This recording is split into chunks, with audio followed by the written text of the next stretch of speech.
हे guys welcome back to my new blog. आज चाहिँ म घर आएको छु अनि यहाँ चाहिँ चिचिन्डा हेर्न सक्नुहुन्छ। कागती बारीमा जाँदैछु अनि मकै छ यता हेर्न सक्नुहुन्छ के कस्तो छ। म जाँदैछु गाइज। यता चाहिँ पुरै केराबारी छ है, यो चाहिँ उख हो गाइज।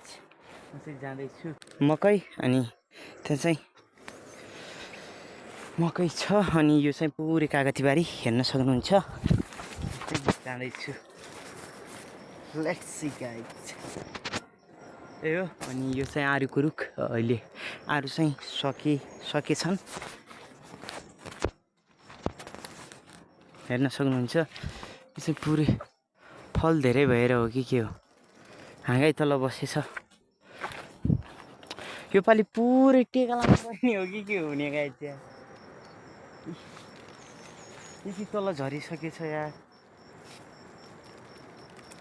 त्यो ठिक छ। सेती नदी के साह्रो बढेको छ हेर्न सक्नुहुन्छ।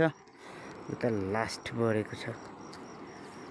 यता चाहिँ यो चाहिँ अमिला नि योपालि टेका लाउनु पर्ने जस्तो देखिया छु गाइज। छ के गर्ने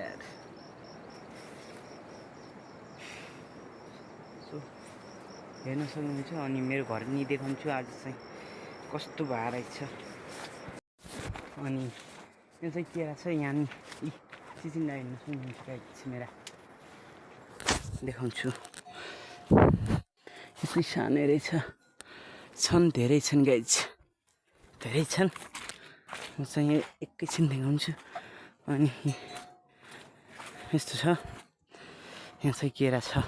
यो चाहिँ यो मेरो घर गाइज। नबसेपछि के हुन्छ यार, पुरै चुहिएछ ढोकाउगडै हो। हेर्न सक्नुहुन्छ गाइज, मेरो घर चाहिँ यही हो। अनि हेर्न सक्नुहुन्छ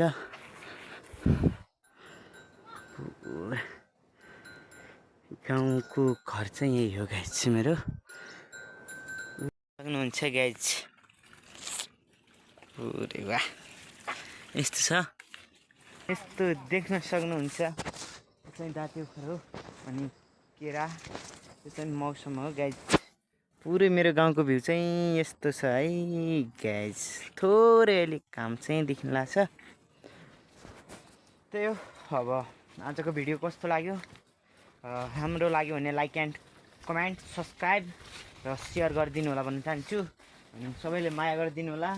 युट्युबमा सब्सक्राइब गर्नु चाहिँ नभुल्नु होला भन्न चाहन्छु। त्यही हो। Thanks for watching. नेक्स्ट भिडियोको लागि प्रतीक्षा गर्दै रहनु होला। म आउने नै छु। So bye bye guys.